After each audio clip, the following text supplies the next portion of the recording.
Welcome, everyone. That was Janet Gillow, our Director of Development, doing the pre-show warm-up. Always enjoyable, and thank you, Janet, for all of the work that you've done pulling this series together. And welcome, everyone, to the series. We're calling it Open Classroom. And my name is Gary Parker.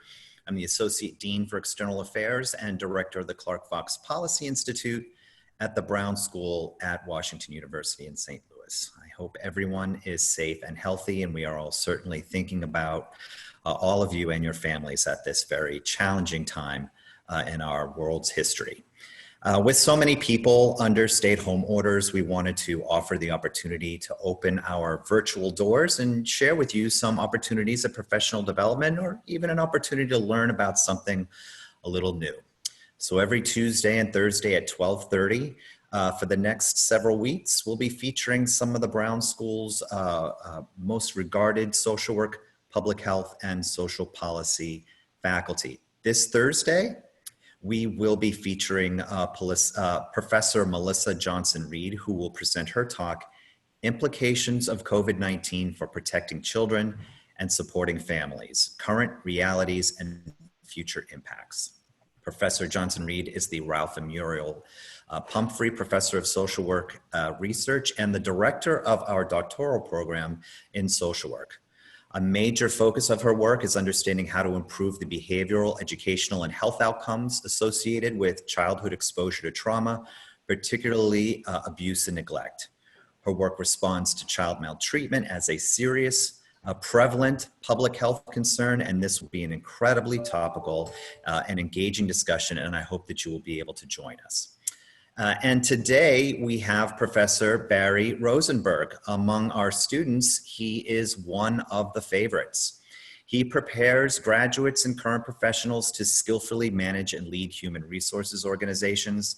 And prior to joining the Brown School, Professor Rosenberg had an illustrious career in nonprofit leadership that culminated with him being the CEO of the Jewish Federation of St. Louis, which is the Jewish community's central fundraising, planning, and community building organization. And today, you'll be talking about mastering gift solicitation.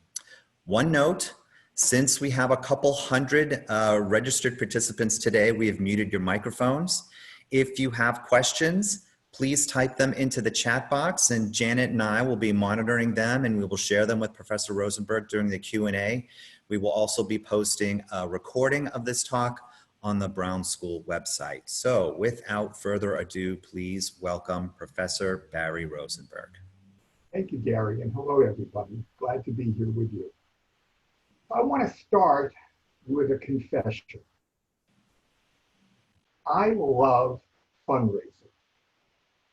I absolutely love fundraising. Gary alluded to my professional career. I spent 37 years in an organization that's very similar to United Way. We raised funds and we distributed them to organizations locally, nationally, and internationally, primarily Jewish organizations, but those also had a high degree of clientele from the larger community. And in that, one difference from United Way is that our campaign was primarily an individual campaign with contributions from as little as $5 or $10 a year to as many as several $100,000 a year. And in that career, I solicited many, many gifts from as little as $5 to as much as 10 million. Over the course of my career, I had the honor to raise really hundreds of millions of dollars for human services around the world. And on average, I would have individual solicitation conversations with about 150 individuals each year, generally raising about $1.25 million as part of our overall fundraising. So you could say I have some experience in this subject, and I love fundraising. Now, when I usually do this kind of a talk in front of a live audience, I ask people to raise their hands and say, how many of you also love fundraising? And unfortunately, I can't see your faces, but I would estimate that if I asked that question in this audience, like every other one, I might get maybe 3 or 4, maybe at most 10% of the audience that would say, yeah, I've been involved in fundraising. I feel okay about it. Very few say I love it. I know there are a couple of development directors on the call on the webinar, but most people feel like this: fundraising is an icky subject. It's dirty. It's unsavory. We see it as coercive. We often think about fundraising like used car salesmen or insurance salesmen. We don't mean to deprecate any of those professionals, but not our most attractive professions. I remember once walking up to a podium to give a pitch, and somebody said kind of loudly, "Here comes the tax man." And that, that reaction about fundraising is something that's almost universal. In nonprofit organizations, you find the same kind of reaction within the board of directors, and maybe the #1 complaint of nonprofit CEOs is that their board is not actively engaged in fundraising. I know that most CEOs also dislike fundraising. We have a certain level of discomfort with talking about money. Research demonstrates that we're more comfortable talking about our sex lives than we are about our finances. We often have stereotypes and sometimes negative attitudes towards the wealthy, and the presumption that they're only doing this to pump up their ego or for recognition, and so forth. And those attitudes really hurt us in our ability to fundraising. If we don't like fundraising, in fact, if we hate fundraising, it's going to be very hard for us to generate the resources that our organizations need. So my first takeaway here is that we have to get real and we have to get comfortable with fundraising. Many of you are familiar with the concept of a mental model. We have many mental models, and they represent how we see the world, how we understand the world to work.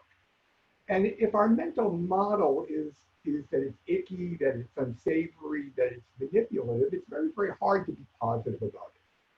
And so what I'd like to start with is asking you to start to reconceptualize your mental model of fundraising. First, it's our primary way of meeting needs. Fundraising is nothing more than translating dollars into mission.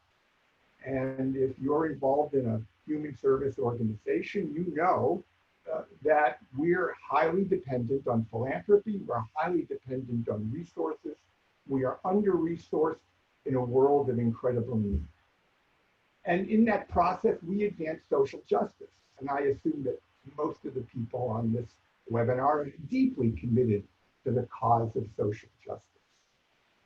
But beyond that, fundraising actually is a community building activity. If we just reflect for a moment on this experience we're all going through dealing with the coronavirus, one of the ways that we express our desire to be part of community is by making contributions to help first responders, to help people who can't get food, whatever it is you choose. We engage in community through fundraising. You only have to think about how you feel when you're part of a charity walk or something like that, or when you see a natural disaster halfway around the world and you log on and make a contribution at whatever amount. You feel part of community. Fundraising helps build democracy.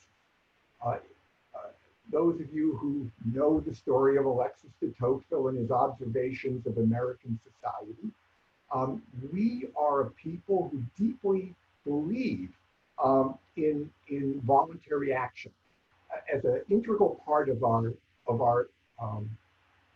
of our understanding of what it means to be an American. And fundraising is often the first step for many people into volunteerism in organizations. Maybe just participating in a committee for a gala or coming to a trivia night, but that's their way in. And one of the big issues that we're facing in this society today is that after years of growth in terms of the numbers of people contributing to charities and the number of people volunteering, in the last 5 or 6 or 7 years, those numbers have declined. And we're now just barely above 50% of American households giving, and that's a big threat to all of us. Something I'm not so sure we think about is that how fundraising can actually empower the donor, particularly people who feel victimized in our society. When we give, we become part of the solution. And even when we feel that we are terribly influenced by society and systemic disparities, fundraising is an opportunity to actually take some control by doing something, something constructive. Research demonstrates that giving promotes physical and mental well-being. So rather than thinking about fundraising as taking, I like to think about fundraising as giving. Giving to the individual, giving to the organization, giving to the clients who depend on us, and giving to the strength and vitality of our society. And every religious faith has something to say positive about fundraising. For my own, he who causes others to do good is greater than the doer. Now, just one more mention before we jump into the full content of the webinar is that one of the reasons that people fear fundraising and feel this way is we fear rejection. When we fear that when somebody says no, it means something negative about us. And hopefully you'll see through this webinar that almost all the time when people say no, it has nothing to do with you as the fundraiser, it has to do with who they are.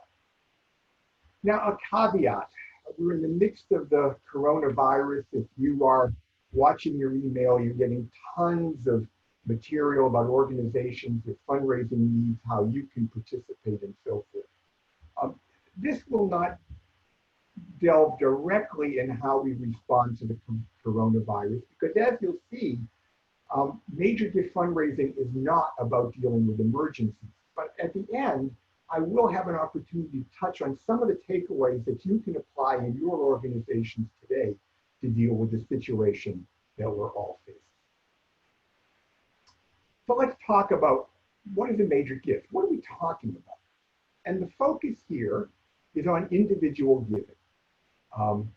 Foundation grants are important. Corporate philanthropy is important.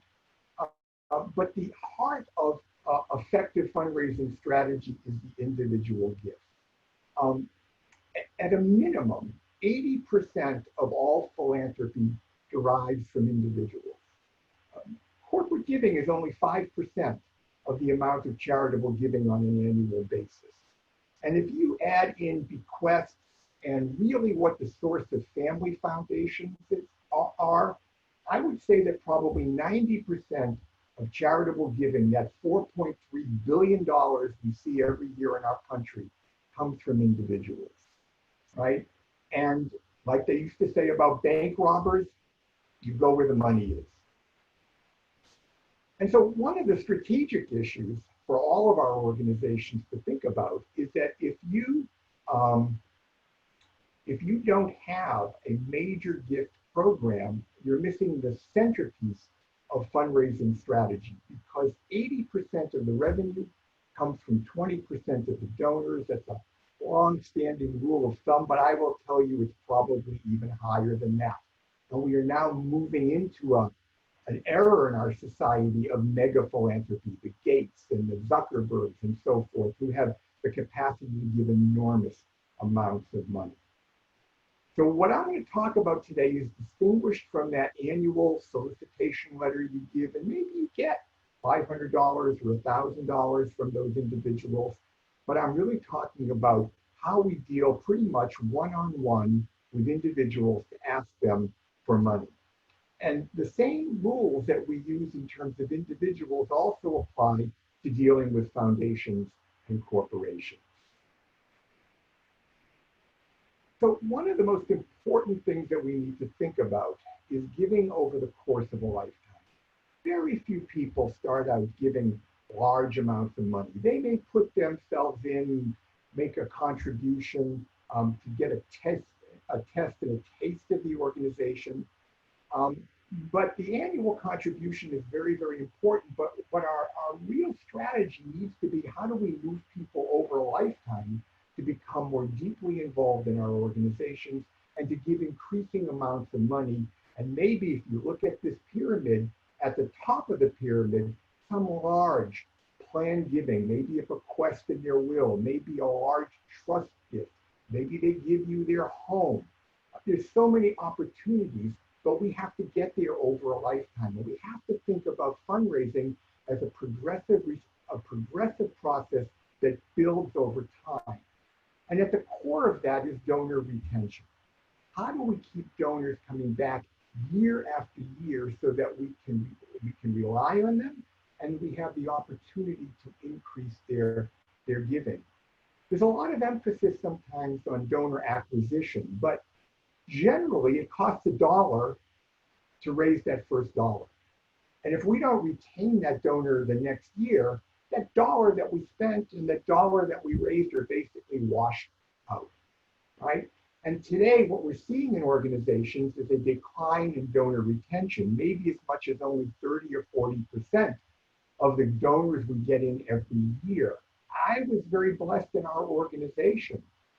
We had donor retention in the rate of 90% plus, which meant that all we had to basically do was make a short phone call or maybe just a little connection, and we were virtually assured of their annual contribution, and we were virtually assured that it would be at the same level or better than it was before. So we want to think long term. We want to think about building a relationship over a period of time. Now, many of you have probably seen this slide in one form or another, the fundraising cycle. And what this chart signifies is that fundraising is truly a cycle. We can think about it, if we do it very, very well, as a feedback loop, right? We start with obviously identifying our prospects, trying to understand who they are, developing strategy, and I'll talk about each of those in a moment, right? And then we get into the actual process of asking them for money, cultivation, solicitation, negotiation, and stewardship. But if you look at this chart clearly, the message is that when we've gotten or when we've received the commitment, the contribution, that's not the end of the game. That's the beginning of the next cycle, right? And we want to think from a donor retention process of how do we keep that cycle going on and on and on into a virtuous cycle of feedback where each time we do a little bit better, we improve our fundraising success, and we create deeper relationships with our donors. So let's talk about that first stage, identifying what we call qualifying prospects. I know you're around the country, but if we talk about the St. Louis metropolitan area, 2.8, 2.9 million people, a lot of people we could raise for money, but most of them are not going to give, unfortunately, to your organization or to my organization, right? We need to be able to cut through all of that and figure out who are the people we should spend time on, right? Where are the real possibilities? And that's what we talk about, identifying and qualifying prospects. Now, a lot of people, if you think back to that slide at the beginning, equate fundraising with sales, right? And there are a lot of similarities to the sales process, but we should throw out that analogy completely. Good major gift fundraising is a marketing function. It's about thinking about the interface of the donor market that you're trying to reach and your organization. What is the value proposition that will encourage that person to give to you? right? And in thinking about that way, we clearly narrow our market in many, many ways. We think about those people who are most amenable to our cause. Maybe it's a demographic thing. Maybe it's something that's really important to younger people, or something that's really important to older people, or maybe more important to women than to men, or maybe more important to families. We need to think about how we segment that market to understand who are the people that are going to be most likely to support us.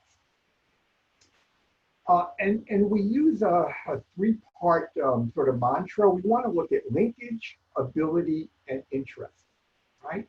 So somebody may have ability, they may be multimillionaires, they might even be interested in your cause, but can we get to them? Do we have access to them? Or is the best thing we possibly could do is send them a blind letter? And so when we think about linkage, we think about our board members as linkage, we think about events as linkage, we think about doing some good old shoe leather to try to find people. But we need those three things to come together. We need the linkage, we need the ability, and we need the interest. Now, we're doing this within the context of the social work school. And one of the mantras of social work is that we start with a prospect is.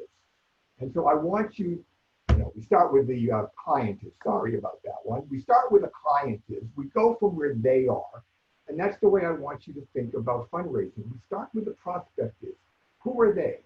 Fundraising is not about you and your organization, it's about your donor.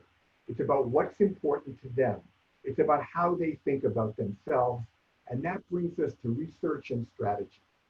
Now, these are generally staff functions. You should hopefully have somebody in your team that's helping you identify who the prospects are, qualifying them, researching them, getting to know what we can about them, right?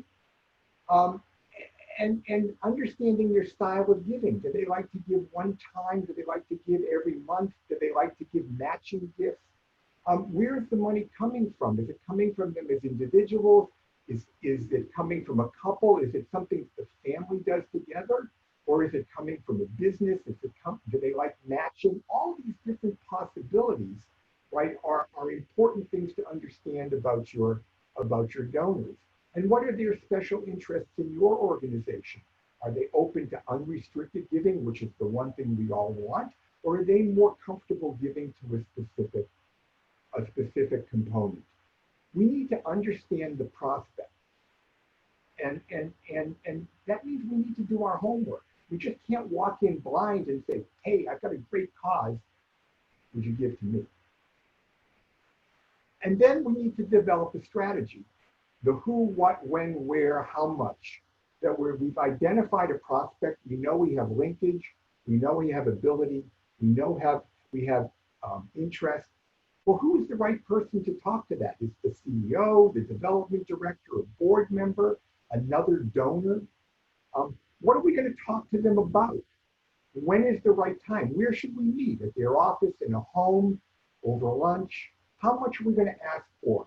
All of those are elements of strategy. And the more we understand the donor and the donor prospect, the better prepared we are to do that. And that brings us to the heart of major gift fundraising, donor cultivation, and stewardship, right? And those are essentially two sides of the same coin.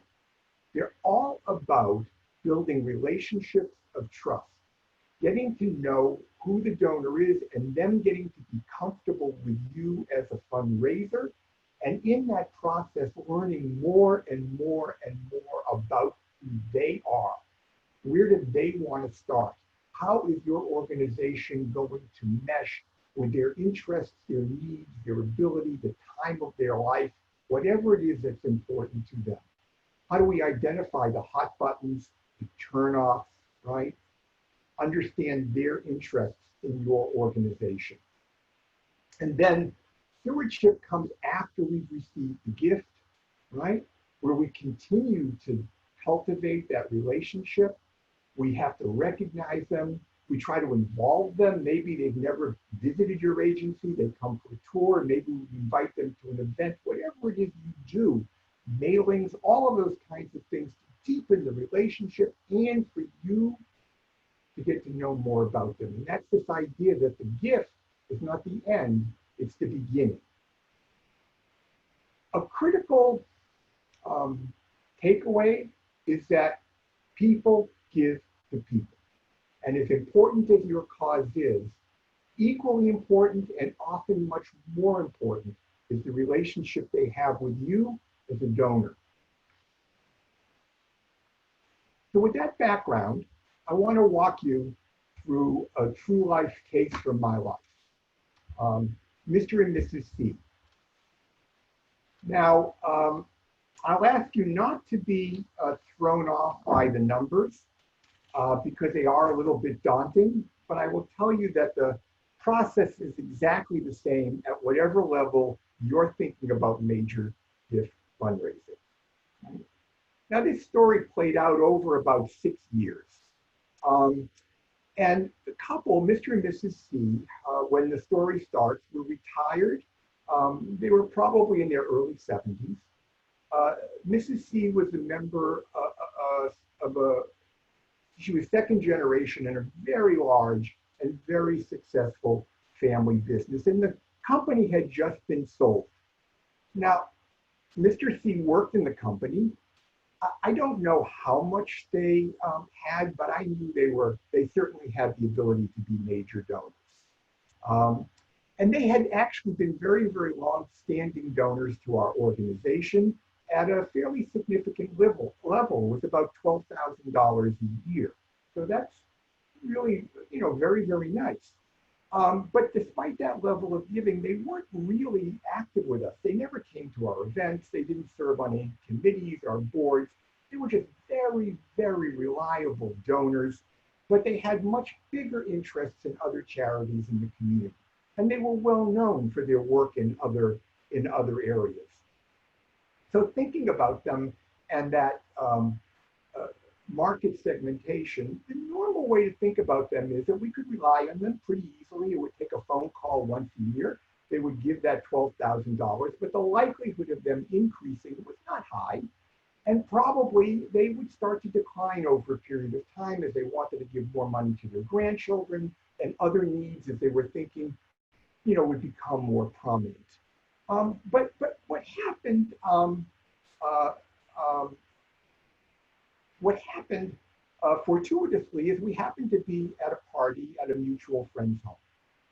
And Mr. and Mrs. C are really two of the nicest people you could imagine. Very warm, very friendly, and she has an incredible sense of humor and a sharp tongue. And so listening to her stories is always fun. And we had a wonderful conversation. I had known them, but I didn't know them very, very well. And it felt so good. I thought, well, maybe there's something there. Maybe I, as the CEO, should take on this relationship and see if I could do something with it. So I called them up and I said, I'd love to come and visit with you, sit down, talk to you about the Federation, talk to you about what we're doing, the needs. And of course, at the end, I'd like to ask you for your annual contribution. And they said, no, not necessary, Barry. We know you really well. We love what you're doing. We're really comfortable. You don't need to waste your time on us. You're going to get our contribution.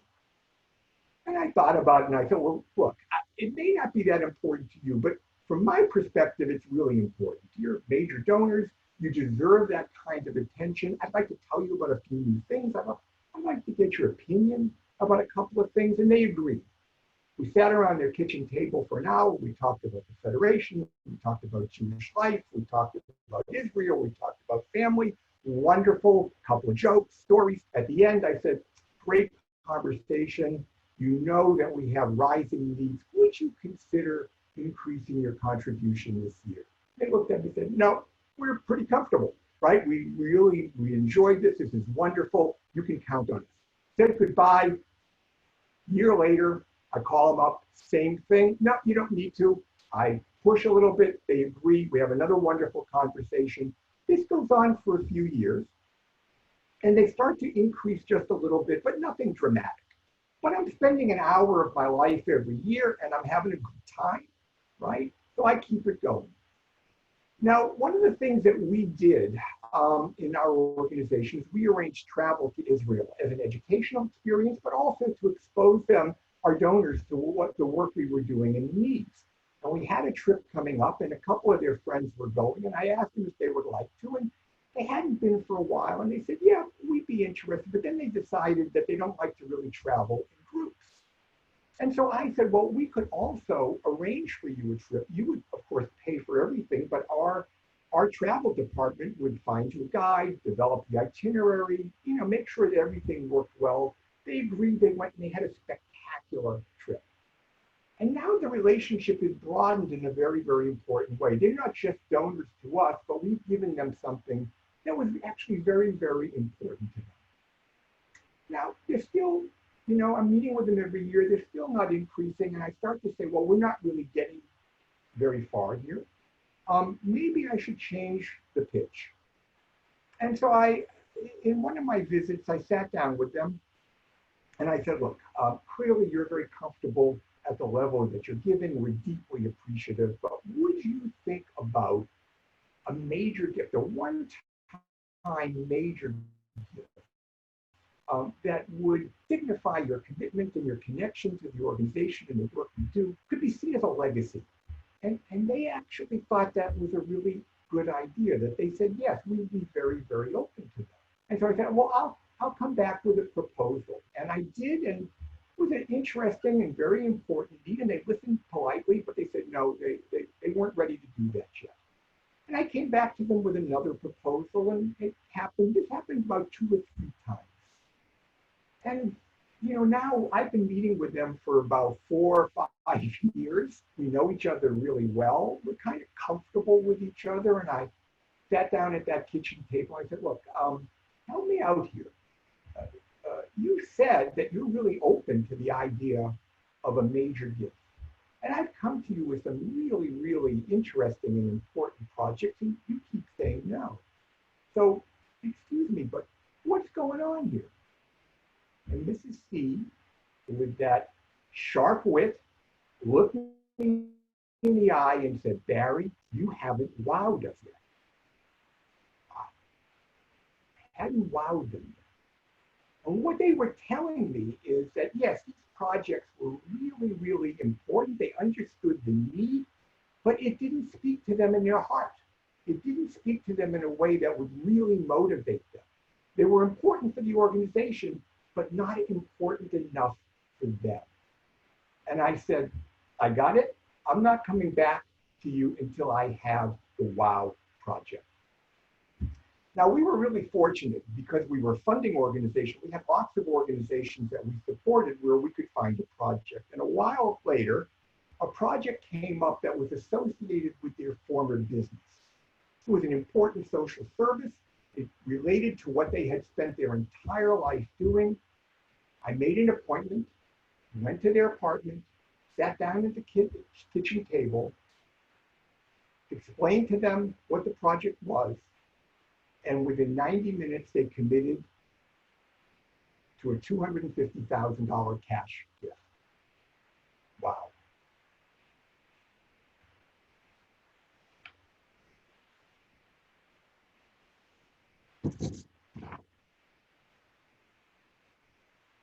So what I hope that story demonstrates is this process of donor cultivation, building a relationship, right? And if we think about it, this process actually encompasses a whole variety of certainly social work skills. I played education and advocacy roles. I built relationships of trust, much as we do with our clients. It was clearly about active listening. I listened well, but I didn't listen good enough, right? It was about patience, and it was about gentle movement. It was about meeting their needs before they were prepared to meet ours. It was about playing a broker role, that marketing thing, matching our organization's needs with the donor needs. It was about keeping the door open. I never left their apartment without us laughing at the door, always keeping them smiling, right? And it's a long-term process. This notion of the connection of fundraising to social work is tied up in this quote from Paul Jolly, a fundraising consultant, not a social worker, who said the social work side of fundraising is where all the skill is. Listening between the words, reading between the lines, recognizing patterns in conversation, sensing the moment to ask a provocative question, asking permission to broaden the range of the relationship. These are the social work skills that are essential to fundraising success. Now, I need to put in a shameless plug for our social work students. All of those who take courses with me have to listen to this lecture, right? And I encourage them to think seriously about fundraising careers as part of their involvement in management. And we are seeing increasing numbers of our MSW graduates going into very interesting and important fundraising roles. So if you're in a hiring position, if you're a CEO, please think about our organization. You can certainly reach out to me and I'd be happy to connect you to students who are interested in that possibility. So I want to touch one more basic concept. I'll touch on COVID, and then we'll have time, I think plenty of time for questions and answers about this. Increasingly, what we talk about is an idea of a culture of philanthropy. How do we embed in our organizations this new mental model about fundraising that says it's really important, it's a mission-aligned activity, and everybody, no matter what they do and whether they never ever ask people for money, can be part of the fundraising team. Most people in the organization act as ambassadors and engage in relationship building. Everyone promotes philanthropy and can articulate the case for giving, because you might be at a party, you might just meet somebody in passing and you can tell them why they ought to be thinking about giving to your organization. Fund development is viewed and valued as a mission-aligned program of the organization. And I know particularly in many social work organizations that the fundraisers are looked down upon as not really being professionals like the people who are on the front lines working with clients. Organizational systems are established to support donors. The executive director is committed and personally involved in fundraising. In my organization, one of the most important people who played this role was our receptionist. She was a wonderful, lovely person, a little bit elderly. In truth, not a great receptionist, but she made everybody feel welcome. She made everybody who walked in our building feel valued. She knew their names. She said hello. She offered our thanks. And she was worth so much more than she would have been just as a receptionist. So everybody can play this role. So with that, let's talk for a moment about how this applies to COVID-19, right? And there's a natural and understandable impulse to scale back our fundraising activity at this point in time. Right? We know people are struggling. We know our events are being canceled. And we know we're probably cutting our budgets. And we may need to cut some of our development budget as well. But I would urge to push back on that as hard as you can and to lean into development. Many people can and want to give. I will tell you, the moment this started going, I was looking for where could I provide financial help. And a lot of people are able to weather this financially okay, and they can be tapped upon to give. Now, clearly, we need to be very, very sensitive to their situation. We need to first inquire, how are they doing, right? How are they experiencing this? What's going on in their lives? And this may be a point where your first part of the call is, what can we do for you? Do you need anything? Do you need access to services? Do you need information? What do you need first? This idea of it's a relationship, right? But within that, I'm encouraging us not to be too shy about fundraising. Do it with sensitivity, do it with empathy, but don't be scared about it. This is a moment not to be scared about fundraising. In any event, maintain contact and continue cultivation and stewardship. Even if you feel you can't ask them for money, you can continue to build that relationship. You can have a Zoom meeting with them. You can have a phone call with them. You can tell them how your organization is dealing with the crisis.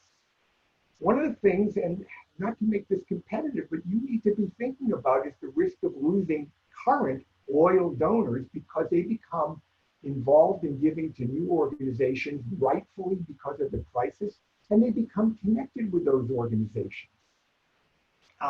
After the 2008 fiscal crisis, the single biggest factor in why donor retention went down in some organizations is that the donors didn't feel connected with their organization anymore, right? So we need to be really trying to do whatever we can to maintain that relationship and build upon it during this situation.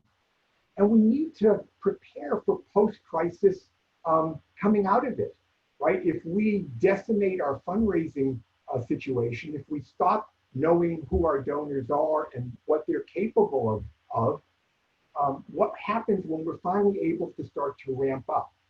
Will we be able to?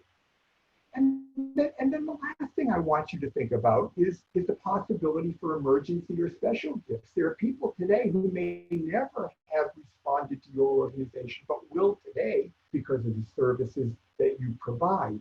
Remembering that donor interests are multiple, and what works one year may not work the next year and vice versa. You may have donors who previously declined, but thought nicely of your organization, and today would be the moment that you could bring them back in. Remembering that different donors have different needs, they have different goals, they have different motivations, and the more we understand them, the better we're going to be able to reach them and to reach out to them and to ask them for funds. So I think I'll stop there and ask Gary and Janet to field any questions you have on anything I've covered or anything else that you think you'd like to talk about related to fundraising. So Barry, there are wonderful questions coming up in the chat, but the single most popular question was people wanting to know if you are willing to share your slides from this presentation. Would that be okay for us to send? Okay. Absolutely.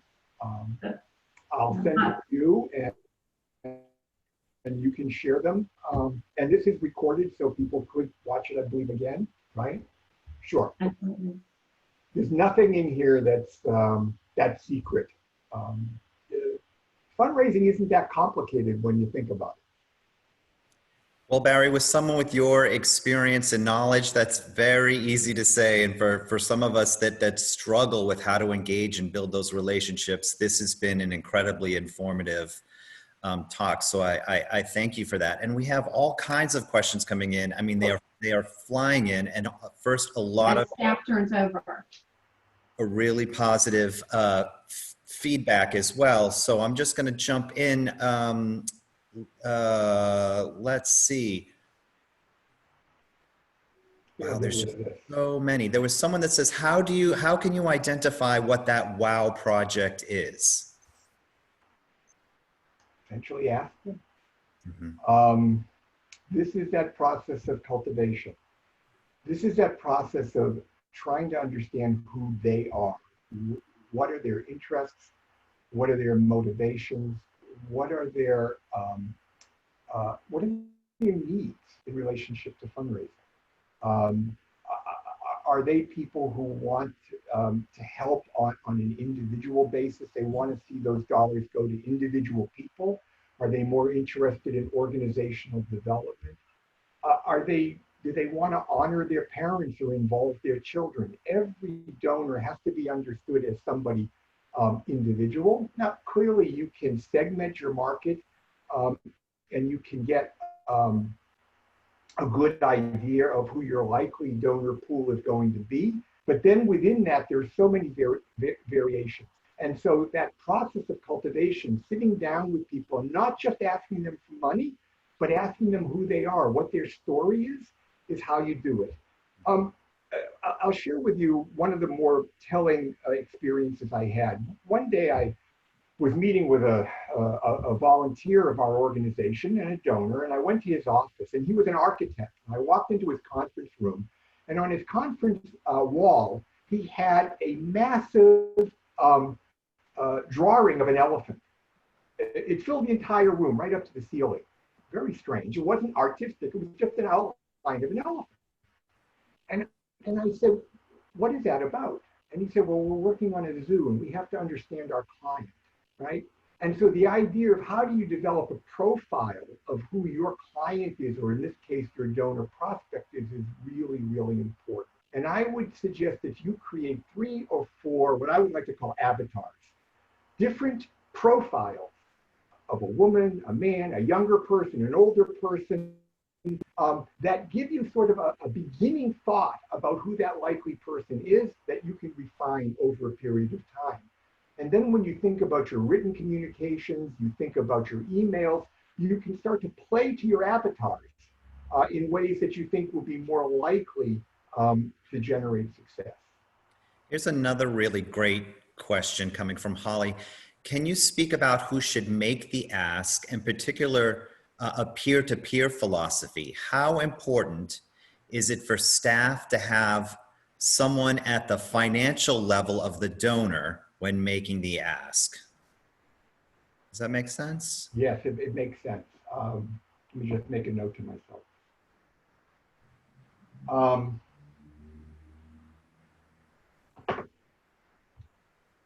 Peer-to-peer solicitation is the best model that exists.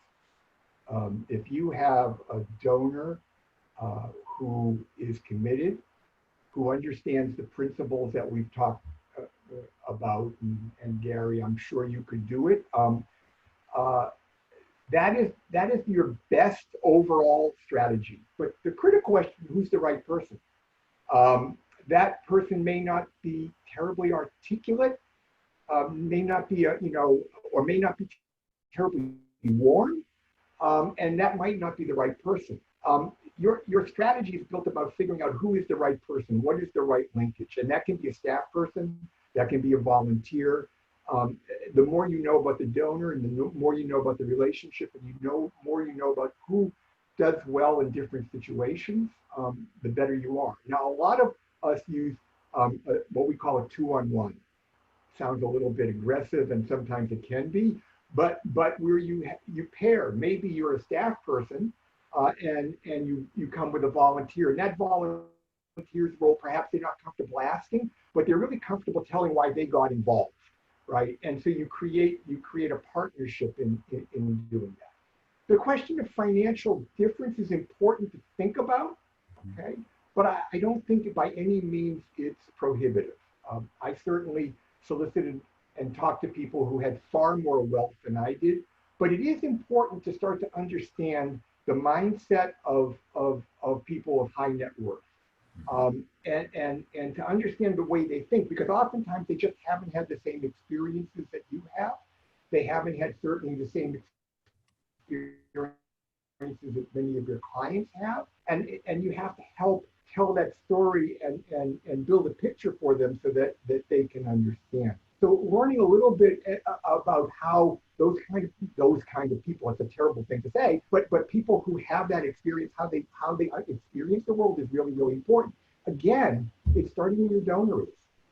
It's starting where that person's life experiences are and their background, and then working from there. You don't know, you don't share the same experiences with your client, but you can still help them. Yeah. Janet, do you want to, I know you've been looking at these questions really astutely. Sure. So a question from Roy about what advice would you have for a grassroots organization just getting started on how they might identify potential supporters? The most critical component in identifying potential donors and supporters, particularly for a grassroots organization, is building a board. I don't know your situation, Roy. Sometimes if you're a founder, founders are uncomfortable about building that board because they want to be able able to implement their vision, but the board is critical. And you build a board in part to create those linkages with other people. I also describe myself as an evangelist for volunteer governance. So I don't believe in the idea of a fundraising board. I absolutely reject it for lots of different reasons, but that's not to say that as you think about the qualities of the people you want on your board, that linkage and capacity are really, really important. So that's the first thing. A simple thing that almost everybody does is look at the annual reports of organizations that are similar to yours, okay? And often they list their donors, and you look at those top tiers and you start to see who those people are who show up. If it's in child welfare, or if it's in education, who are those people, who are the prominent names? Now, just because they give to all those other organizations doesn't make them easy targets for you, but it starts to tell you about where you can start to focus. A lot of networking, a lot of shoe leather. There's really no compensation for spending a lot of time looking, talking to people, networking, asking people to introduce you, using your entire team. Here's a really great question from Elizabeth, who's asking if you could speak to the nonprofit industrial complex. How do we address the need for systematic change or systemic change that's needed in our communities, which may not always align with the interests of donors? I should really probably throw that question back to you, Gary. You are our person on social policy. Yeah. And I am certainly an advocate for organizations to be actively engaged in policy practice as a component of management and leadership. And I would say one of the things that we don't do is that we are often very, very good at advocating for our clients' needs. We're not very, very good at advocating for our organizational needs, the sectoral needs of the nonprofit sector. But I go back to this idea that fundraising is about community building. And if we're doing it well, we're building relationships with people that deepen their understanding of what it is that your organization is facing and what it is that your clients are dealing with. And that can happen on an individual level. It can even happen on a corporate level, although it's becoming harder. And I'll just say that in almost every board, people are saying, how do we get to that big corporation? How do we get here in St. Louis to Emerson or Express Scripts?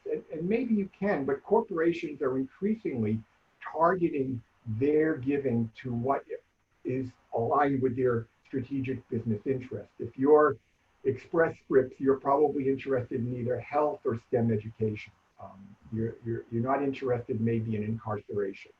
But those organizations are places where potentially you can partner in terms of some of the systemic work that you'd like to do. There's clearly a value judgment, I think, that is embedded in your question. And I would endorse that we have a lot of work to do within the philanthropic community, within the corporate community, to educate and advocate to understand what's truly driving the issues that we're trying to solve. And in some ways, that's only going to get bigger because of the increased emphasis on mega wealth, where donors have the ability to target their giving in ways that they believe solve problems, not necessarily where people on the ground feel. Gary, you may want to elaborate on that. But yeah, you did a beautiful job. I think that we often have to kind of bring potential donors on a journey, of understanding how to kind of solve the problem more upstream. And sometimes that's not as gratifying as being able to fund programs where you can see the immediate smiles on those young people's faces. But over time, I think folks start to understand that there could be a big change when looking at policy and systemic change. Can you share with us how and when you know when to transition from checking in on any potential donor to actually making an ask? Okay, and I know I'm seeing a little bit of freezing, so if I freeze, I apologize. I don't know which end it's on. Maybe it's my wife again. So the question is, when do you move from this cultivation to the ask? Yes. That's a little bit of the art. That's a little bit of the sensing, using your interpersonal skills, your emotional intelligence to feel when it feels right. I had this one case of a solicitation that I blew tremendously because I asked way too early before I had established a sense of trust and relationship. But what I will tell you is a fundamental rule of fundraising is people don't give if you don't ask. And so you do need to cross that bridge. Anytime I made an appointment, anytime I made a call and I intended to ask, at the beginning of that, I said, listen, I want to talk to you about what's going on. I want to talk to you about what's going on in your life, but I would like at the end to talk to you about your contribution. If they said, this is not the right time, I'd say, that's fine. Let me know when the right time is, or I'll call you in a month, but let's talk now about what we're doing and what's going on. It's really a feedback process. And that's why if you can get to that point where you have that face-to-face conversation and you get all of the channels of communication, you usually know when it's right. And if you're dealing, just as a tip, if you're dealing with really experienced donors, ones who give to lots of things, they know why you're coming. They're ready. If they open the door, they're ready to have that conversation with you. They're ready to be asked. Do it politely. Ask, can we talk now about your contribution? If they say no, then you need to respect that. But ask, and usually they'll say yes. So we only have a couple more minutes. Did you have any closing thoughts you wanted to share, Barry? Well, the one I want to share is I hope that all of you are staying safe. I hope that you're observing all the guidelines. I hope that you're being good to your family, your friends, your colleagues, your pets, everybody that's dealing with this situation. Tomorrow for us begins Passover, so those of you who are celebrating Passover, I wish you an enjoyable Chag Sameach. And for those of you who will be celebrating Easter this weekend, I wish you a wonderful holiday and find the best way you possibly can celebrate with your family. Thank you. Thank you so much, Barry, for taking the time and sharing with us your expertise. We're getting an incredible amount of positive feedback and gratitude coming across the chat box. And I want to just add my voice to theirs. So really, really, really appreciate you spending time with us today. With that, I just want to remind folks about Thursday. You definitely want to check out Professor Melissa Johnson-Reed's talk and others. So keep an eye on your inbox because we are going to be expanding the program and extending it beyond its original term. So we look forward to seeing you on a future open classroom. Thanks for joining us, everyone.